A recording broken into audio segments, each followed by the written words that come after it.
Halo, assalamualaikum teman-teman semuanya. Selamat pagi, selamat siang, selamat malam, dimanapun kalian berada. Sehat-sehat semua ya.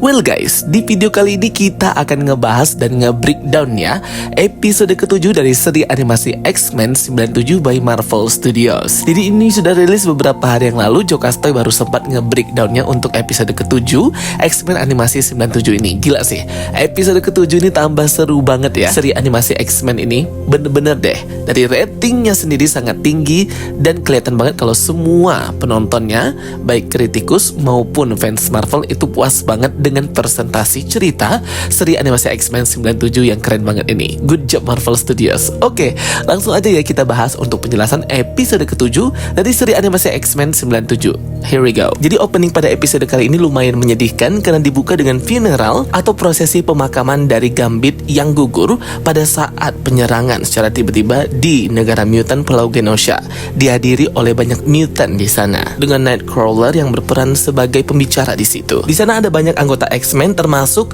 teman-teman Gambit sebelum dia gabung di X-Men Mutant. Di sana ada mantan pacarnya Belladonna, saudara kandungnya, dan mutant lain. Semuanya merasa kehilangan dengan kepergian Gambit untuk selama-lamanya ini, termasuk Jubilee. Jubilee pun menangis karena di sana tidak ada Rogue yang ikut dalam prosesi pemakaman. Mereka semua bingung kemana Rogue. Ternyata terlihat di sini Rogue itu sedang menyerang fasilitas militer negara Amerika Serikat. Dengan kekuatannya yang hebat itu, Rogue terbang dengan sangat cepat langsung menyerang para tentara negara Amerika Serikat.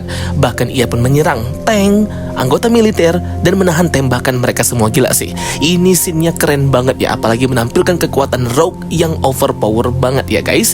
Di sini dia melepaskan amarahnya karena penyerangan di Genosha lah ia akhirnya kehilangan dua orang yang ia cintai sekaligus, Magneto serta Gambit. Rogue di sini mengamuk ya, amarah, kesedihan bercampur jadi satu. Ia di sini sedang mencari informasi tentang Bolivar Trust, sekaligus juga marah dengan pemerintah Amerika Serikat yang mengabaikan para mutant yang gugur di Genosha. Rogue pun akhirnya berhasil masuk ke markas inti tempat militer Amerika Serikat ini dan bertemu dengan Thaddeus Thunderbolt Ross. Di sini ada cameo Presiden Ross, teman-teman ya, atau Red Hulk. Rogue langsung mencengkram Ross dan bertanya di mana Henry Gyrich dan Bolivar Trust, karena dua orang itulah yang disinyalir menjadi otak dari pembunuhan massal para mutant di Genosha menggunakan Sentinel. Namun di sini Ross tidak bisa membantu Rogue karena ia tidak memiliki informasi tersebut. Kembali ke X-Mansion, terlihat di sini Cyclops masih berusaha diplomasi dan berkomunikasi dengan pihak pemerintah terkait dengan korban para mutant di Pulau Genosha. Namun tidak ada yang bisa diharapkan dari mereka. Akhirnya Cyclops hanya bisa meratapi nasib dan juga teman-teman mutantnya yang mati konyol di penyerangan Pulau Genosha. Segera ya, para tim X-Men di X-Mansion yang kemarin tidak berada di Pulau Genosha pergi ke Pulau Genosha untuk membantu para mutant yang selamat dan beberapa yang masih dirawat juga, bersama dengan Morph, Wolverine, Beast, Jean Grey, Cyclops, Jubilee, dan Roberto. Sesampai di sana para X-Men pun sangat prihatin melihat kondisi Pulau Genosha, termasuk Beast yang sangat sedih melihat Pulau Genosha yang dulunya indah porak-poranda akibat serangan para robot Sentinel. Rogue pun masih belum bisa menemukan di mana Bolivar Trust dan Gyrich. Ia pun pergi bertemu dengan teman lama, superhero lama, yaitu Captain America Steve Rogers. Di sini Rogue pun meminta informasi kepada Steve Rogers di mana kasih Bolivar Trust sama Gyrich ini. Terlihat shield atau perisai Captain America itu hampir mengenai Rogue, namun ia tangkap sendiri ya. Ini scene-nya ikonik dan keren banget ya. Akhirnya The First Avengers Captain America itu debut juga di seri animasi X-Men 97. Di seri animasi X-Men tahun dulu itu juga sudah sering ya Captain America ini muncul sebagai cameo. Di sini Rogue itu tidak mendapatkan jawaban yang jelas di mana Gyrich dan Bolivar Trust berada oleh si Steve Rogers. Steve Rogers pun seperti tidak bisa mengambil tindakan tentang apa yang terjadi di Pulau Genosha dan banyaknya mutant yang mati, membuat si Rogue ini kecewa karena sepertinya Steve Rogers tidak mau membela para mutant. Akhirnya dengan amarahnya Rogue pun melemparkan perisai Captain America ke gunung es. Dan ini keren banget sih guys. Rogue pun langsung meninggalkan Captain America di sini yang tidak bisa membantunya sama sekali. Terlihat di sini Steve Rogers playing safe atau bermain aman kayak gitu ya guys. Karena kan memang Steve Rogers ini harus menuruti pemerintahan Amerika Serikat. Di Pulau Genosha para mutant saling bekerja sama untuk saling membantu. Ada Strong Guy, Multiple Man, Roberto, dan Jubilee juga di sini. Terlihat di sini ada banyak lilin-lilin penghormatan terhadap mutant yang gugur, termasuk di sini di dalam foto ini ada Callisto dan Leech yang juga gugur dalam insiden Pulau Genosha. menyedihkan. Rogue pun melanjutkan pencariannya ke Guy Ritchie, di mana ia menemui lokasi Guy Ritchie ini berada di sebuah villa itu ya teman-teman, dan dijaga oleh beberapa pasukan bersenjata. Rogue pun berhasil masuk dan bertemu langsung dengan Guy Ritchie, menanyainya di mana sebenarnya Bolivar Trask dan kenapa mereka melakukan hal itu terkait insiden penyerangan Pulau Genosha oleh robot Sentinel. Guy Ritchie pun masih tidak mau memberikan informasi kepada Rogue. Ini membuat Rogue marah dan hendak menyerap memori atau ingatannya si Guy Ritchie ini terkait si Bolivar Trask dan rencana mereka sebenarnya siapa otak atau dalangnya. Namun dalam prosesnya ternyata ini menyakiti Rogue karena ia seperti melihat kilasan memori orang, yaitu Bastion dan Nimrod, salah satu dari teknologi mutakhir Sentinel pembunuh para mutant. Rogue pun tidak sadarkan diri dan ia pun langsung pingsan gitu ya ketika menyerap kekuatan atau ingatannya si Guy Ritchie ini. Kembali ke Pulau Genosha, Cyclops dan Jean Grey itu mencari para mutant yang selamat di reruntuhan. Jean Grey pun merasakan semua ingatan saling mengalir satu dengan yang lainnya. Tersisa dari para korban Pulau Genosha ini membuat kepala Jean Grey sakit ya.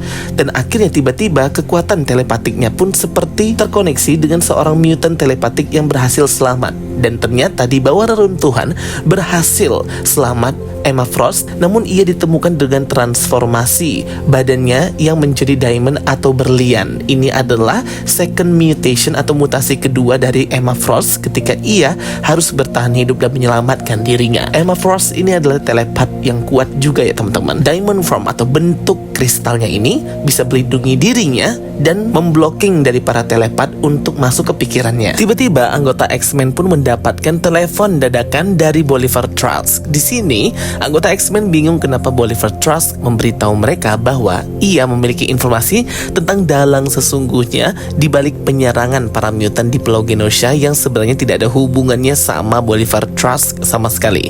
Ia berkata di balik itu semua ada Mr. Sinister dan satu orang lagi. Nah, ia menyuruh para anggota X-Men untuk datang ke Legiun Perdamaian PBB di sebuah gedung. Di situ nanti Bolivar Trask akan memberitahukan informasi tentang makhluk atau orang ini ya, yang tidak lain dan tidak bukan adalah Bastion, teman-teman.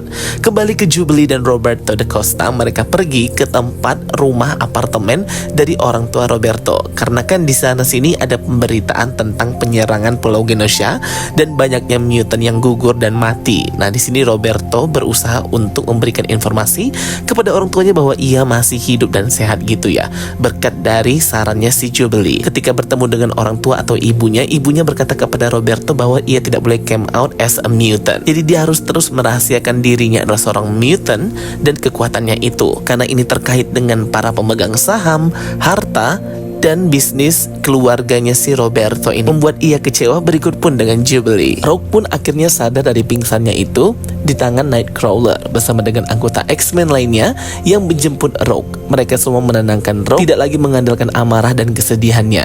Semua sudah terjadi. Remy atau Gambit Magneto juga sudah tiada. Jadi sudah saatnya kita memperjuangkan yang masih hidup dan yang masih ada untuk saat ini. Akhirnya Rogue pun bisa sedikit demi sedikit menerima kenyataan dan ikut dengan anggota X-Men lainnya pergi ke Legiun Perdamaian PBB untuk bertemu Bolivar Trask. Di tempatnya si Guy Ritchie, ia pun dibunuh oleh Bastion karena Guy Ritchie sudah tidak berguna lagi bagi Bastion ini ya guys. Sesampai di titik pertemuan, para anggota X-Men pun memasuki gedung yang dijanjikan tempat bertemu dengan Bolivar Trask tersebut. Mereka pun bingung memasuki sebuah ruangan yang penuh dengan teknologi yang kata bis ini jauh di masa depan dan belum ada teknologi seperti ini tentang pembangunan mesin robot pemusnah para mutant yaitu Sentinel. Mereka pun akhirnya bertemu dengan Bolivar Trask yang hendak membunuh dirinya dari atas atap gedung sebelum ia menginformasikan siapa sebenarnya dalang di balik dari semuanya selain Mr. Sinister. Awalnya dia ini mau bunuh diri ya, tapi ternyata Rogue memegang badan Bolivar Trask dan menanyainya tentang orang misterius itu. Tetapi Bolivar Trask tetap tidak ingin memberitahukannya. Karena kesal, Rogue pun menjatuhkan badan Bolivar ke bawah gedung seperti yang hendak ia lakukan bunuh diri itu. Bolivar Trask merasa apa yang sudah dilakukan oleh Mr. Sinister dan orang misterius atau Bastion itu adalah sangat salah, mengubahnya menjadi monster, bahkan memiliki teknologi yang sangat canggih dari masa depan yang bisa memusnahkan para mutant, dan ini membuat Bolivar Trask sangat tidak menginginkan eksistensi dari dirinya sendiri. Dikira Bastion ini sudah mati ketika ia jatuh ke bawah, ternyata Bastion Bastion ini badannya berubah menjadi semacam sintetik teknologi robotik gitu yang sangat canggih seperti Sentinel menyerang para mutan termasuk Rogue dan yang lainnya dengan sekali tembakan dan ledakan. Para X-Men pun hampir jatuh dari ketinggian gedung, namun dengan kekuatan telepatik Jean Grey berhasil menyelamatkan mereka semua dan gedung yang jatuh pun berhasil dipindahkan Jean Grey.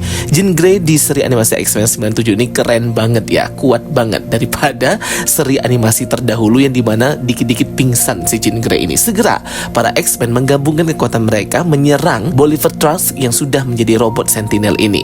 Morph berubah menjadi Quicksilver dengan kecepatan lariannya memukul Bolivar Trask tapi gagal. Jean Grey juga menyerang Bolivar dengan kekuatan telepatiknya juga gagal. Wolverine dan Beast juga sama teman-teman. Bahkan Cyclops juga gagal menyerang Bolivar dengan tembakan lasernya yang hebat itu. Semuanya gagal, hampir mereka terpojok, namun tiba-tiba ada yang menyelamatkan mereka dan melontarkan bom listrik elektromagnetik membuat badan Bolivar Trask ini pun jadi non-aktif. Ternyata itu adalah Cable atau Nathan Summer dari masa depan berusaha membantu para anggota X-Men untuk menyelamatkan diri mereka dari upaya pemusnahan si Bastion itu. Gila, keren banget ya Cable dari masa depan. Pikiran Jean Grey pun langsung terkoneksi dengan Cable dan memberikan informasi pikirannya si Madeline Pryor tentang dirinya, bagaimana betapa sayangnya Madeline kepada Cable. Scene pun berpindah ke pertemuan antara Mr. Sinister dan Bastion.